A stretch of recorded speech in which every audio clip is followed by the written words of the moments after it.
자, 오늘은 콸콸 넘치는 나의 잔이라는 제목을 가지고 하나님 말씀 증거하도록 하겠습니다. 우리가 인생에서 이 부족함이라는 것을 생각해 보면 한편으로 생각해 보면 참 여유롭다고 생각할 수도 있지만, 그러나 부족하다, 여전히 부족하다라고 생각할 수도 있는 것이 우리들의 삶입니다. 옛날로 좀 돌아가 보면, 요즘에 옛날 이야기하면 라떼라고 그러더라고요. 라떼는 커피에 들어가는 우유 뭐 이런 게 라떼인데, 자꾸 라떼는 말이야, 그게 이제 바로 라떼라고 해서 라떼 이야기 하지 마라 이렇게 이야기하는데 하겠습니다. 네. 이 껌을 씹는다는 것이 요즘에는 쉬운 일이죠. 껌을 씹다가 단물 빠지면 금방 버리지만, 제가 초등학교 취학하기 전에만 하더라도 제가 분명히 기억나는 것은 껌을 씹는다는 것은 특권에 가까운 일이었습니다. 아무나 껌을 가지고 있을 수 없었고, 껌을 한번 씹으면 그것을 한 번에 버리는 것은 낭비에 해당했습니다. 그래서 껌을 씹은 다음에 어떻게 하느냐, 집에 있는, 꼭 옛날 집은 기둥이 있었거든요. 기둥에다가 붙여놓고 그 다음 아침에 또 떼어서 씹습니다.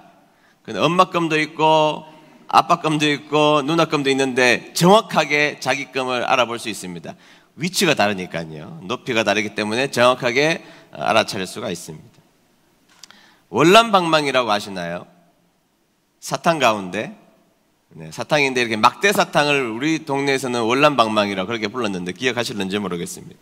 이 막대 사탕을 먹는 모습을 보면 그 친구가 부르조아인지 프롤레타리인지 금방 계급이 딱 정확하게 나누어집니다. 그 막대 사탕, 귀한 막대 사탕을 깨물어 먹으면 그 집은 부잣집 아이고, 빨아먹으면 보통 집 아이인 것입니다. 그런데 대부분 다 녹여 먹었죠. 그래서 이제 상부상조를 했습니다. 한 친구가 사면, 막대 사탕을 사면 나머지 친구들이 따라 붙습니다. 왜 따라 붙을까요?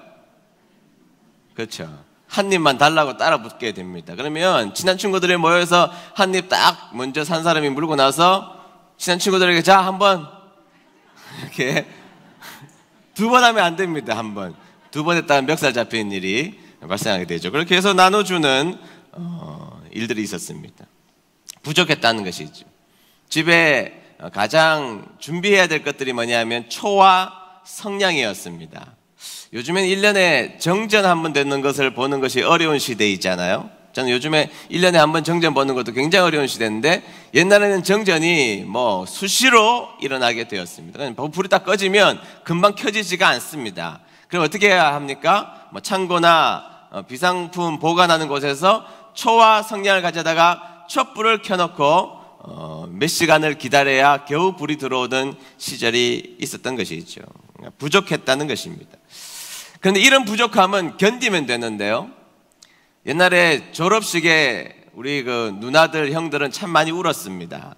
왜 울었느냐 하면 상급 학교에 진학하고 싶었지만 돈이 없어서 진학할 수 없어서 그 졸업식이 자신의 인생의 마지막 졸업식이었기 때문입니다. 대학 진학은 고사하고 중학교 진학도 제대로 하지 못해서 초등학교 6학년짜리가 졸업식 날 펑펑 우는 모습들을 우리 누나들, 언니들, 난 언니가 아니고 형들 많이 그런 모습들을 보여주었던 것이죠. 삼촌들. 마지막 졸업식이었기 때문입니다. 더 이상 공부할 수 없는 마지막 졸업식이었기 때문이죠. 부족했다는 것입니다. 요즘 식사는 어떻게 해야 되느냐 이렇게 물어보면 건강하게 살려면 연명 식사를 해야 된다 그래요. 목숨만 붙어있게 조금만 먹어야 건강한다 이렇게 말하는 분들이 있습니다. 영양 과잉 시대에 우리가 살고 있다는 증거이겠죠. 그러나 옛날에는 뭐 영양이고 뭐고 그냥 배부르게 한번 먹어보면 좋겠다 이런 생각을 가지며 살아간 적이 있었던 시절도 있었습니다. 오늘 우리 한국에 살고 있는 우리들은 진짜 부자 나라에 살고 있기 때문에 상대적 박탈감은 있을지 몰라도 절대적 부족함이 없는 시절에 살고 있음에도 불구하고, 오늘 여러분들에게 제가 질문을 하면 여러분들은 여전히 목사님 이것들이 내 인생에 부족하다고 말하는 분들이 많으리라고 생각합니다.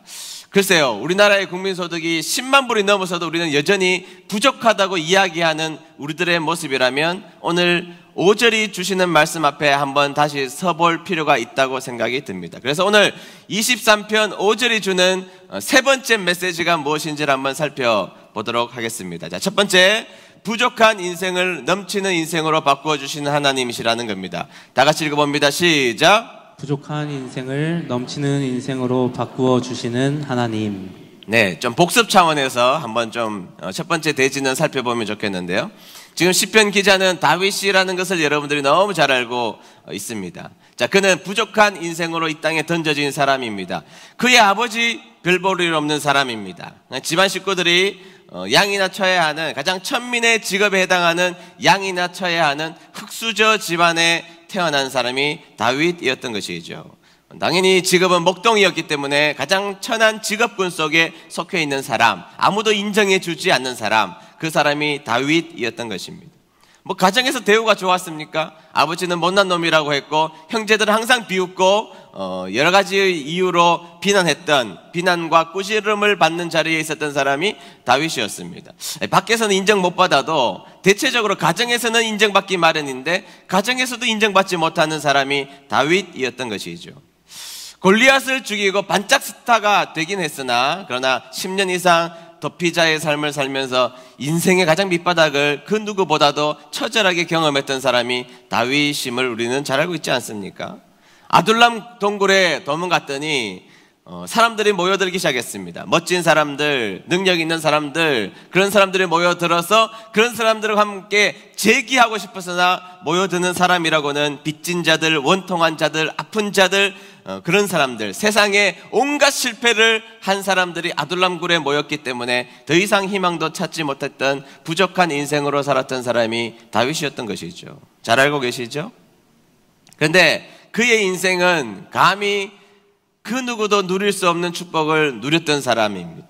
하나님께서 그의 인생에 복을 주셔서 끝끝내 그는 통일 국가의 왕이 되는 인간의 삶으로서는 가장 높은 자리에 올라갔던 사람이 다윗이지 않습니까? 그것도 그냥 다윗이 아니라 이스라엘 역사상 가장 넓은 영토와 가장 큰 힘을 가지고 이집트와 메소포타미아의 통행길을 딱 틀어주고 거기에다가 통행료를 받았던 그런 아주 위대한 나라로 만들었던 사람이 다윗이었지 않습니까?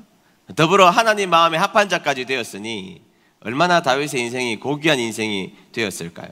갑자기 자신의 인생 가운데 온갖 부족한 인생이었는데 정신을 차리고 보니 갑자기 자신의 인생은 흘러넘치고 가득 찬 인생이 되었다는 것을 발견하게 되었던 것이죠. 그리고 하나님의 은혜가 내 인생에 가득 찼구나, 내 인생, 내 잔이 넘치는구나, 내 잔이 가득 찼구나, 그것을 고백하는 사람이 되었다는 것입니다. 하나님의 은혜가 우리의 인생 가운데 폭격으로 다가왔구나를 느꼈던 사람이 되었던 것이죠.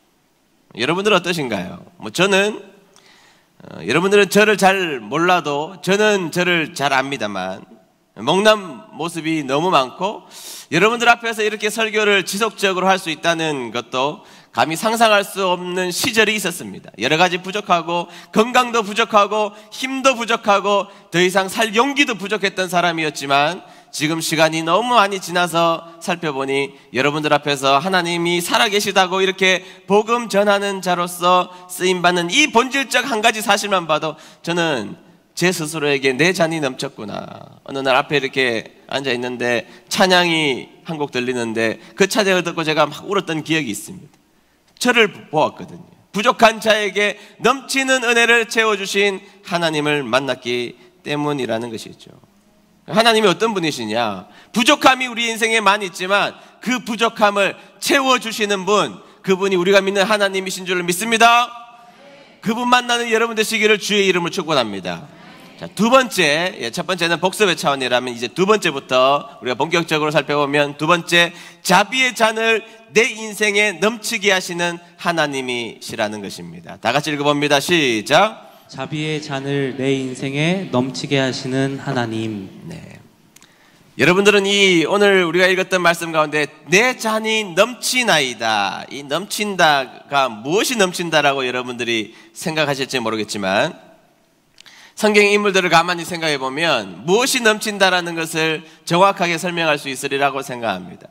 여러분, 구약의 대표적인 인물 두 명을 들려면 모세와 다윗이겠고, 신약의 대표적인 인물은 사도 바울과 베드로, 이렇게 우리가 생각할 수 있지 않겠습니까? 4명 다 살펴볼 시간이 없으니까 특별히 오늘 본문의 주인공이었던 다윗을 생각해보고 그리고 사도 바울을 한번 생각해보면 그들에게 넘치는 하나님의 자비의 은혜가 있었다는 것을 우리는 분명하게 알 수가 있다는 것입니다. 여러분 사도 바울 한번 보시죠. 사도 바울이 교리서인 로마서를 쓰면서 갑자기 문득 이런 이야기를 한번 하기 시작합니다. 로마서 5장 20절 하반절입니다. 우리가 잘 알고 있는 말씀인데요. 다 같이 읽어봅니다. 그러나 죄가 많아진 곳에 하나님의 은혜가 더욱 넘치게 되었습니다. 아멘. 그러나 죄가 많은 곳에 하나님의 은혜가 더욱 넘치게 되었습니다. 사도 바울이 갑자기 여러 가지 진술을 하다가 갑자기 엉뚱하게 죄가 많은 곳에 하나님의 은혜가 많다. 우리를 조금 대체적으로 당황하게 하는 이야기들을 하고 있지 않습니까? 죄가 많은 곳에는 은혜가 없어야 되지 않습니까? 죄가 많은 곳에는 은혜가 없는 것이 오히려 맞는 이야기고 정의롭게 그 죄를 해결해야 되는 것이 맞는데 사도 바울은 뭐라고 이야기하느냐? 죄가 많은 곳에 은혜가 많다. 그렇게 갑자기 엉뚱한 진술을 하고 있더라는 것입니다. 죄가 무시무시했다는 것을 사도 바울은 알았습니다. 죄의 힘이 너무나 강하다는 것도 알았습니다. 그러나 자신이 하나님을 믿으면서 분명하게 느꼈던 한 가지 사실은 죄는 무시무시하지만 하나님의 은혜는 그 무시무시한 죄를 덮고도 남음이 있는 자비의 하나님이시라는 것을 그는 깨달았던 것이죠. 넘친다는 것은 남아돈다는 것입니다. 넘친다는 것은 남아돈다는 것입니다. 하나님의 자비는 딱 맞게 주시는 것이 아닙니다. 여러분들 고기 먹으러 가면 딱 맞게 시키는 분들이 있고 남게 시키는 분이 있는데 여러분 딱 맞게 시키는 것, 여러분 하나님의 자비는 딱 맞게 주시는 것이 아니라는 것을 알았던 것이죠. 여러분 바다를 헤엄치는 물고기가 바닷물이 떨어질까 봐 걱정할 수 있겠습니까? 걱정하는 물고기가 있겠습니까? 바다에 가서 한번 물어보십시오. 휴가에 가거든. 없습니다. 왜 없습니까? 바닷물이 남아돌기 때문입니다. 바닷물이 남아돌기 때문에 바닷물을 헤엄치는 이 물고기가 바닷물이 없어질까 봐 걱정하지 않습니다. 공중에 나는 새가 이 공간이 없어질까 봐 고민하거나 걱정하지 않습니다. 왜요? 남아돌기 때문입니다. 남아돌기 때문이에요. 사도 바울은 자신의 죄에 대해서 너무 잘 알고 있었습니다. 자신의 죄가 얼마나 큰지에 대해서 너무나 잘 알고 있었지만 사도 바울은 이제부터 더 이상 걱정하지 않겠다. 죄의 문제 때문에 더 이상 걱정하지 않겠다라고 선언하고 있다는 것입니다. 왜 그렇습니까? 자신의 죄는 명확하지만 너무나 무섭지만 너무나 명백하지만 하나님의 자비가 그것을 덮고도 남고 철철 넘치기 때문이라는 것을 알았기 때문이죠. 우리는 가끔씩 내가 지은 죄의 크기 때문에 걱정을 합니다. 물론 죄에 대해서 우리는 민감해야 됩니다. 그럼에도 불구하고 하나님 앞에 그 죄를 회개했다면 그리고 십자가의 은혜가 분명한 사실이라면 그러나 우리가 분명히 믿어야 될 한 가지 사실은 하나님의 자비가 무시무시하게 훨씬 더 말도 못하게 크다는 것을 믿어야 한다는 것입니다. 그것을 믿는 것입니다. 그 증거가 뭐냐고 저에게 물어보면 십자가라고 말할 겁니다. 하나님의 자비가 우리의 죄보다 훨씬 더 크다는 것을 무엇으로 목사님 증명할 수 있습니까? 자기 아들을 죽이시며 우리를 사랑하신 하나님의 자비인 저 십자가가 하나님의 자비의 크기를 설명하는 중요한 도구인 것이죠. 여러분, 사도 바울이 사도가 되기 전에 뭐 했습니까? 예수 믿는 사람 죽였다고요. 교회를 핍박하고 예수 믿는 사람 죽였다고요. 그런데 여러분, 사도 바울이 두렵지 않았겠습니까? 어느 날 자신이 설교를 하려고 이렇게 강단에 서 있는데 여러분 생각해 보십시오. 자신이 옛날에 죽였던 어떤 과부가 앉아 있다고 생각해 보십시오. 얼마나 두려운 일입니까? 설교하려고 서 있는데 제 친구가 그러더라고요. 자신이 옛날에 너무 여자들하고 많이 만나서 설교 시간에 옛 애인들이 찾아올까 봐 겁난다고 그러더라고요. 그 생각해 보세요. 설교를 하고 있는데 옛날에 자신이 죽였던 그 자녀가 여기 앉아 있다고 생각해 보십시오. 그 두려움이 없었을까요? 자신이 복음을 전할 때에 자신이 죽였던 그 가족들이 앉아 있다는 그 두려운 생각들을 한 번씩 가끔 하면 머리가 쭈뼛쭈뼛 서는 두려움이 아니었겠습니까? 그런데 사도 바울이 평생 느낀 것이 뭐죠? 그래서 디모데에게 가르쳐준 목회 서신이 무엇입니까? 디모데전서 1장 13절 상반절을 보겠습니다. 다 같이 읽습니다. 시작. 예수님을 만나기 전에 나는 그리스도를 욕하고 핍박하며 온갖 방법으로 믿는 자들을 괴롭혔습니다. 그러나 하나님께서는 내게 자비를 베푸시고 내게 한 일들을 용서해 주셨습니다. 아멘. 자, 그는 분명히 알았습니다. 내가 예수님 만나기 전에 나는 그리스도를 욕하고 핍박하고 교회를 괴롭히고 믿는 사람을 죽이고 그런 사람이었다는 것입니다. 그런데 자신의 인생에 하나님의 자비가 찾아와서 내가 한 일을 용서해 주셨다는 것입니다. 이 진술은 여기에서 마치고 있지 않다는 것을 기억해야 됩니다. 14절 보겠습니다. 한 번 더 똑같은 말을 반복합니다. 여러분, 우리가 글쓰기에서 똑같은 말을 반복하는 거 좋은 글쓰기가 아니지 않습니까? 그런데 반복이 가능한 경우가 뭐냐? 강조죠, 강조. 14절 바로 붙여서 이런 강조의 메시지를 던져주고 있습니다. 제가 읽겠습니다. 주님의 은혜가 나의 마음 가운데 가득 차고 어떻게 했다고요? 넘쳤습니다. 그 은혜와 함께 그리스도 예수 안에서 믿음과 사랑도 내 속에서 뭐 했다고요? 솟아났습니다. 그는 자신의 죄를 알았습니다. 자신의 죄의 무서움을 몰랐던 것이 아닙니다. 그리고 자신이 지은 죄에 대해서 명확하게 알고 있었습니다. 그러나 하나님의 자비가 모든 것을 해결해 주었다. 여기에서 멈추지 않고 반복하며 진술을 한 번 더 합니다. 주님의 은혜가 나의 마음에 가득 차고 넘쳤습니다. 주님의 사랑이 솟아났습니다. 네, 하나님의 자비가 자신의 죄를 덮고도 넘치고 있음을 깨달았던 것이죠. 다윗은 자신의 죄를 모르는 것이 아닙니다. 얼마나 많이 울었는지 침상을 적셨습니다. 그의 눈을 병에다가 담았습니다. 얼마나 많이 흘렸다는 이야기입니까? 여러분, 눈물을 스펀지에 적셔 보십시오. 적셔지는가? 적셔지지도 않습니다. 그렇게 많이 울었다는 것입니다. 자신은 죄 때문에 몸서리치게 울었고 자신이 그렇게 치졸한 인간이라는 것을 자신이 지은 죄를 통해서 분명하게 알았다는 것이죠. 다윗이 밧세바와 간음하고 그 남편을 죽인 사건은 하나님이 우리에게 친수해 주신 십계명의 죄를 다 모조리 어긴 사건입니다. 십계명의 죄를 모조리 어긴 사람이 자신이었다는 것을 다윗은 너무나 잘 알고 있었습니다. 중죄 중에 중죄를 지었던 사람이었던 것입니다. 그러나 다윗이 분명하게 확인한 것이 뭐죠? 하나님은 자신에게, 이 죄 지은 자신에게 자비로 자신의 인생을 덮어주셨다는 것을 알게 되었다는 것입니다. 내가 죄를 지었지만 나를 용납하시는 하나님, 내가 허물이 많지만 허물을 덮어주시는 하나님, 그 하나님을 다윗은 만나게 되었던 것입니다. 사람들은요, 시편 38편 11절 보세요. 시편 38편 11절. 네, 다 같이 읽습니다. 시작. 내가 사랑하는 자와 내 친구들이 내 상처를 멀리하고 내 친척들도 멀리 섰나이다. 아멘. 다윗이 승승장구할 때는 사람들이 다윗 주위에 있었습니다. 골리앗을 죽일 때는 사람들이 길가에 나와서 사울이 죽인 자는 천천히지만 다윗이 죽인 자는 만만이라고 박수치며 환호하며 사람들이 가득했습니다.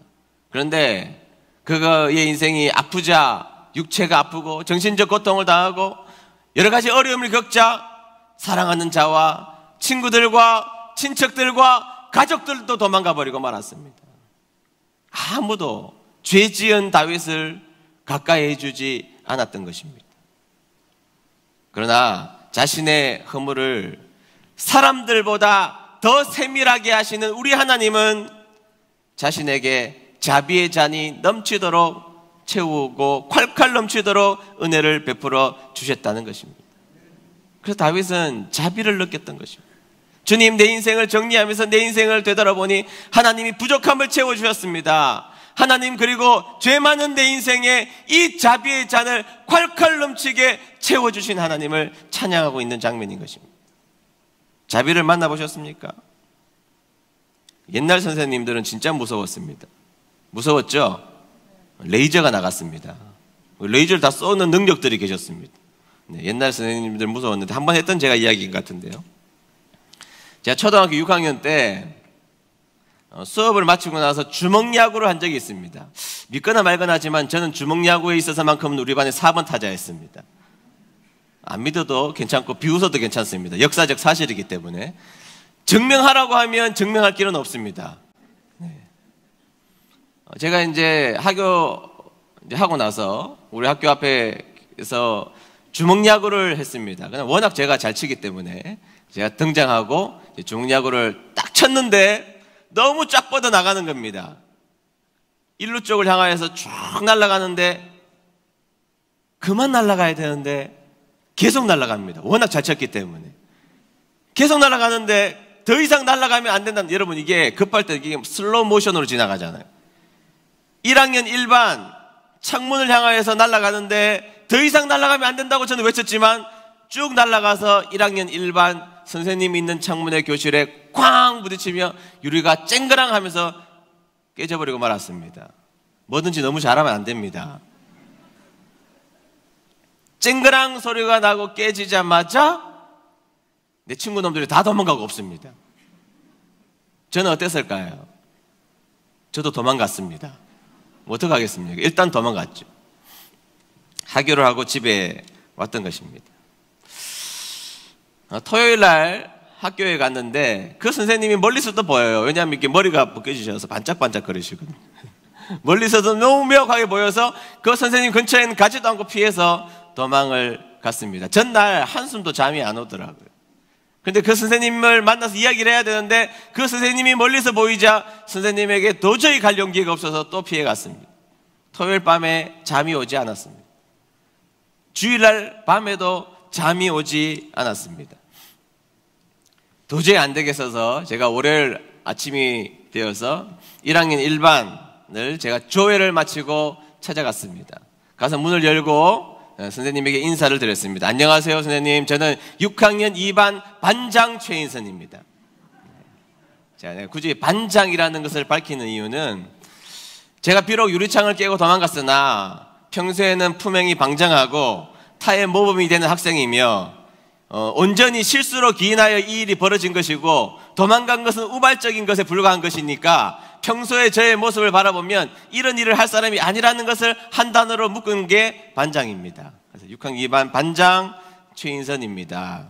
제가 어떻게 왔어? 물어보래요. 제가 금요일 날요 주먹야구를 하다가 눈물이 걸썩걸썩해서 주먹야구 하다가 쳤는데 이게 일루로 넘어가가지고 이 교실에 유리창이 깨어져 버리고 말았는데 너무 놀라서 도망가 버리고 말았습니다. 고개를 숙였습니다. 옛날 선생님은 잘 때리셨거든요. 그래서 옛날 선생님이 탁 때리는 걸 우리는 귓방망이라고 그랬는데 귓방망이가 날라올 것이라고 생각했는데 갑자기 선생님이 그래 알았어 괜찮아 머리를 쓰다듬어 주면서 그냥 집에 가 돌아가 교실로 가 그러시더라고요. 너무 간단하게 얘기를 했습니다. 여러분, 자비가 임하면요 복잡하고 불편하고 어려운 일이 너무 쉽게 해결된다는 것을 저는 깨달았습니다. 너 엄마 아빠 모시고 와 변상해 내가 6학년 2반 선생님이 이야기할게 이렇게 말씀하시지 않으셨습니다. 괜찮아 돌아가 한마디에 제가 가지고 있는 모든 문제, 걱정, 근심, 무거운 짐 다 해결되었습니다. 그게 자비입니다. 여러분, 자비를 만나면 다 해결됩니다. 믿습니까? 네, 그래서 다윗은 그 자비의 잔이 자신의 인생에 넘치고 있다는 것을 알았습니다. 허물 많은 죄인이었지만 못난 모습을 가지고 가끔씩 하나님의 마음을 치열하게 아프게 한 자신이었지만 자신의 인생을 회고하면서 자신의 잔에 넘치는 자비의 잔을 확인하면서 기뻐 뛰었던 다윗의 모습을 생각해 보십시오. 여러분, 그 자비의 잔이 오늘 우리에게도 넘친다는 사실을 믿는 여러분 되시기를 축복합니다. 그 자비의 잔이 콸콸콸 넘치고도 남음이 있다는 것을 믿는 여러분 되시기를 주의 이름으로 축복합니다. 우리가 왜 옆에 사람을 용서해야 됩니까? 주님이 나에게 못나고 죄 많은 나에게 자비의 잔을 채워 넘쳤잖아요.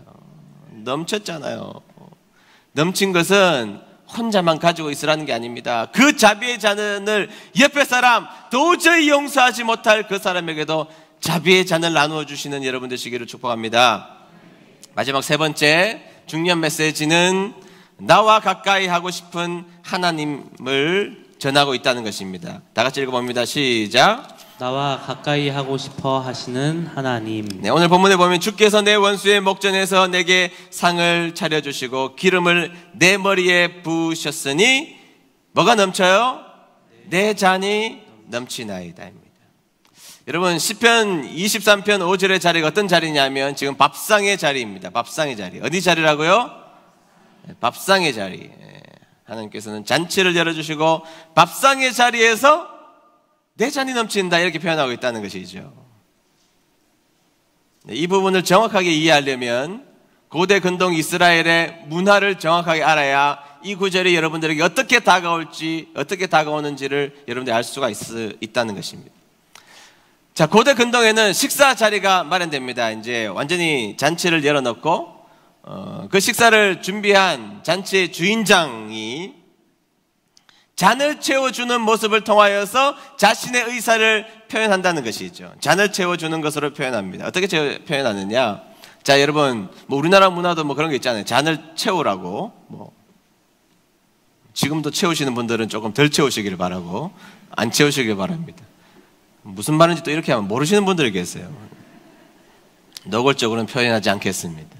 네, 어쨌든 그 당시에 주인이 그 밥상이 차려있는 잔치상에서 그 잔에다가 잔을 가득 채워주는 순간 그 잔을 채워주는 그 대상이 지금 이 잔치에 필요하다는 이야기입니다. 당신이 지금 이 잔치 자리에 너무너무 필요한 사람이니까 지금 가면 안 된다는 이야기가 잔을 채워준다는 것입니다. 잔을 채워주었는데 잔을 비웠습니다. 그러면 주인이 이 사람이 필요하면 빨리 잔을 채워주어서 이 사람이 가지 않도록 이 잔치에 필요한 사람이라는 것을 말하는 것이 잔을 채워주는 중요한 행위였던 것입니다. 그런데 시간이 지나서 저녁이 꽤 깊어지면 이제 어느 순간이 되자 주인이 잔을 더 이상 채워주지 않는 순간이 온다는 것입니다. 잔을 채워주지 않는다는 것은 어떤 의미냐? 이제 그만 돌아가라는 의미입니다. 이제 그만 돌아가고 이제 너무 늦었으니까 나도 피곤하다는 것이고 당신들도 돌아갈 집으로 돌아가서 편안하게 쉬라는 이야기가 잔을 채워주지 않는 방식으로 표현하는 것입니다. 잔을 채워준다는 것은 지금 이 파티는 지속되고 있고 이 파티의 향연에 당신은 반드시 필요하다는 이야기고 잔이 비워진다는 것은 이제 돌아갈 시간이 되었다는 것입니다. 파티가 끝날 시간이 되었다는 것입니다. 개인적으로는 당신이 필요 없다는 이야기를 잔에다가 잔을 가득 채워주는 방식으로 표현했다는 것이죠. 그런데 여러분 지금 다윗이 뭐라고 하는지가 중요합니다. 여러분 다윗이 내 잔이 가득 찼습니다 이 얘기가 아니잖아요. 지금 내 잔이 가득 찼습니다 이 이야기는 당신이 나와 하나님이 네가 필요해 이 정도의 이야기겠죠. 그러나 다윗이 뭐라고 표현합니까? 다윗이 내 잔이 콸콸콸 차고도 흘러서 넘치는데도 계속 부어주신다는 이야기잖아요. 무슨 이야기입니까? 그것은 네가 필요해 이런 의미 정도가 아니라 네가 미치도록 좋아. 너 없이는 못 살아. 너는 영원히 나와 함께 있어야 돼. 하나님이 못난 다윗에게 하신 말씀이라는 것입니다. 이 천국 잔치에 우리가 갈 영원한 집에 너는 영원히 나와 함께 있어야 돼. 콸콸콸 이 잔이 넘치고 있음에도 불구하고 콸콸콸 쏟아 부어주시면서 다윗에 대한 사랑을 표현하시는 분이 우리가 믿는 하나님이시라는 것이죠. 여러분 하나님이 여러분들에게 밥상을 차려주시고 잔을 어떻게 채워주십니까? 적당하게 90% 100% 아닙니다. 십자가를 통하여서 우리에게 이 잔이 넘치도록 우리에게 잔을 채워주시면서 우리를 사랑한다 말하시는 분이 우리가 믿는 하나님이시라는 것입니다. 다윗이 시편 5편을 23편 5절을 쓰면서 눈물을 흘리지 않았겠습니까? 내가 뭔데 내가 얼마 못난 놈인데 내가 나를 알고 다른 사람은 나를 몰라도 하나님은 나를 더 잘 아실 텐데 내가 뭔데 나를 이렇게 내 잔에 콸콸 부어 쏟아지게 하시면서 네가 필요하다고 하나님은 말씀하실까? 이해할 수 없는 하나님을 만난 것이죠. 그 하나님이 몇천 년 전에만 계시나요? 아니요. 오늘도 여전히 여러분들에게 이해할 수 없는 사랑으로 다가오시는 분이 우리가 믿는 하나님이신 줄로 믿습니다. 선한 목자 되신 우리 하나님은 철철 잔을 넘치게 하면서 그 모습을 볼 때 다윗은 놀라 자빠질 뻔했습니다. 하나님, 저 못난 목동 출신인데요. 아니야, 괜찮아. 그래도 영원히 너와 함께 하고 싶어. 하나님 아시잖아요. 저는 가늠한 사람인데 아니야, 다 용서했어. 그래도 너와 함께 하고 싶어. 잔을 채워주시는 분, 넘치도록 채워주시는 분. 아니요, 하나님, 저는 살인자인데 아니야, 무슨 소리야. 내가 지금 너에게 잔을 따르고 있잖아. 넘치도록 따르고 있잖아. 너와 항상 나는 함께 할 거야. 네, 여러분, 성경의 메시지가 뭡니까? 못난 나에게 베푸신 하나님의 은혜입니다. 스바냐 3장 17절 보시죠. 하나님이 우리에게 뭐라고 말씀하시는지 다 같이 읽겠습니다. 시작. 너의 하나님 여호와가 너희 가운데에 계시니 그는 구원을 베푸실 전능자이시라. 그가 너로 말미암아 기쁨을 이기지 못하시며 너를 잠잠히 사랑하시며 너로 말미암아 즐거이 부르며 기뻐하시리라 하리라. 아멘. 믿습니까? 아멘. 하나님이 어떻게 설명하시느냐? 너로 말미암아 기뻐하신다, 이렇게 말씀하고 있지 않아요. 너로 말미암아 기쁨을 이기지 못한다. 그것이 바로 여러분들을 향한 하나님의 사랑의 모습이라는 걸 기억하십시오. 하나님, 저는 못난 모습인데 아니요, 하나님 분명하게 말씀하시잖아요. 우리를 통하여서 기쁨을 이기지 못하시는 하나님의 사랑이 여러분들의 인생을 압도하고 있음을 믿는 저와 여러분 되시기를 주의 이름으로 축복합니다. 시편 23편 5절을 이제부터는 어떻게 읽어야 됩니까? 우리와 함께 하시기를 원하시는 하나님, 우리를 통하여서 기쁨을 이기지 못하시는 그 하나님을 바라보며 하나님께서 너와 항상 함께 할래, 이렇게 말씀하시는 이 말도 안 되는 고백 앞에 서 있는 여러분 되시기를 주의 이름 축복합니다. 영국 런던의 웨스트민스턴 채플에 뛰어난 신학자이자 목회자였던 캠벨 몰겐 목사님이 계십니다. 후이미 로이드 존스 목사님입니다. 캠벨 몰겐 목사님은 위대한 목사님이셨습니다.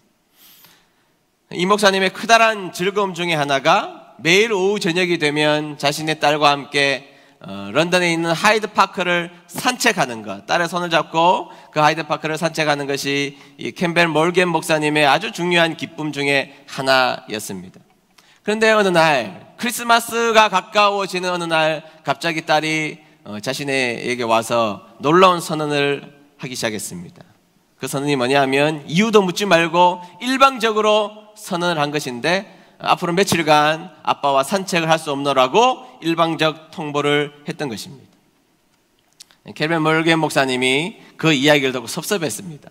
하루 중에 딸과 손을 잡고 하이드 파크를 걷는 그 날은 가장 최고의 기쁨이었는데, 갑자기 딸이 일방적으로 안 된다고, 며칠 안 된다고 이야기를 하자 섭섭했던 것이죠.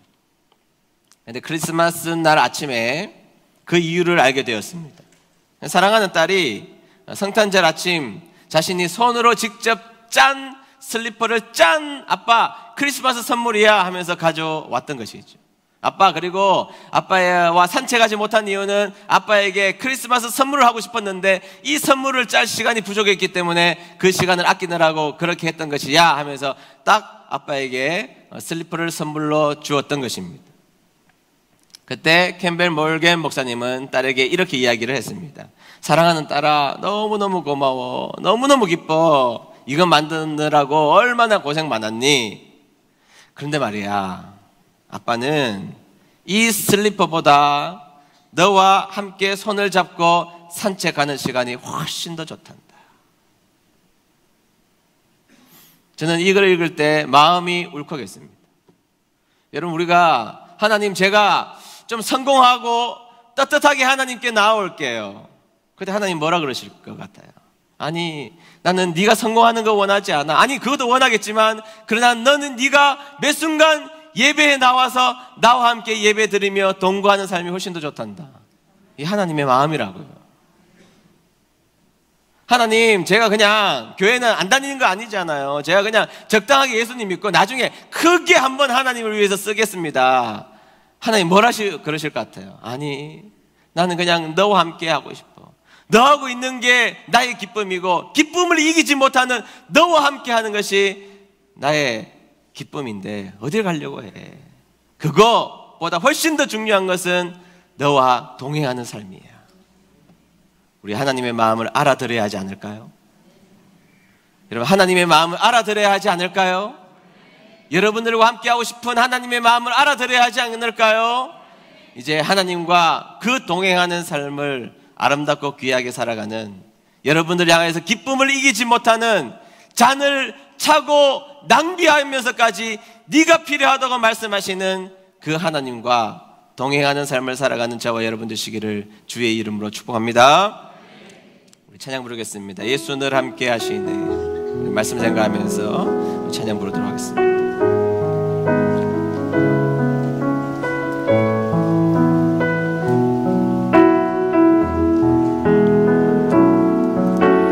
고단한 인생길 힘겨운 오늘도 예수 내 마음 아시네. 지나간 아픔도 마주할 세상도 예수 내 마음 하루를 살아 기쁨으로 가리. 왜요? 예수 늘 함께 하시네. 늘 함께 하시네. 후회도 염려도 그리고 죄도 염려도 온전히 맡기리. 예수 늘 함께 하시네. 믿음의 눈 들어 주를 보리. 이 또한 지나가리라. 주어진 내 삶의 시간 속 다같이 손을 들고 찬양하겠습니다. 믿음의 눈 들어 우리와 함께하기를 원하시는 하나님 바라봅시다. 믿음의 눈 들어 주를 보이. 또한 지나가리라.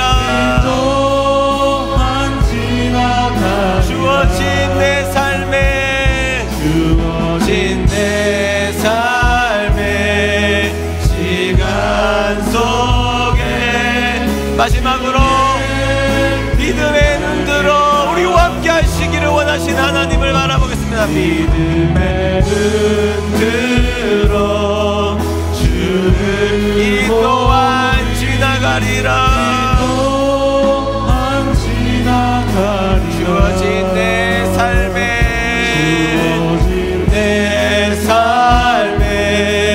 시간 속에 주의 뜻 알게 하소서.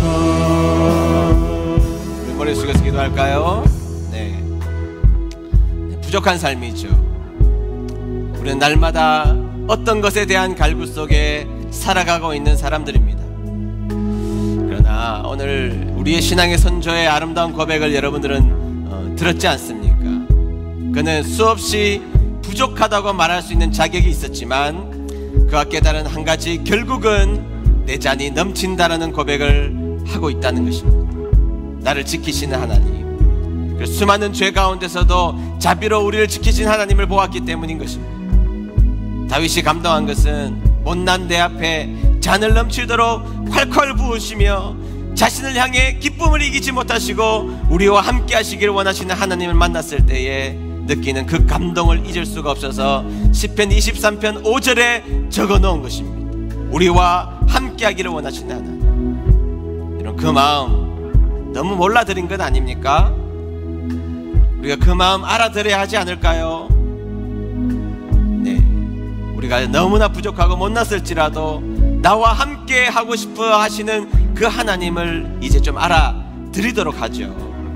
오늘 기도하실 때 하나님, 그동안 부족하다고 이야기했지만 내 인생에 자비의 잔이 넘칠 수 있도록 도와주셔서 감사합니다. 그리고 나를 그렇게 사랑하신다는 이 본질 앞에 모든 것을 내어드리며 감사하기로 작정하는 우리들의 삶이 될 수 있도록 하나님 은혜를 베풀어 주십시오. 우리 1분간만 우리 합심하여 기도하도록 하겠습니다. 기도합니다. 하나님 아버지 감사합니다. 오늘 주신 말씀을 저희들이 기억합니다.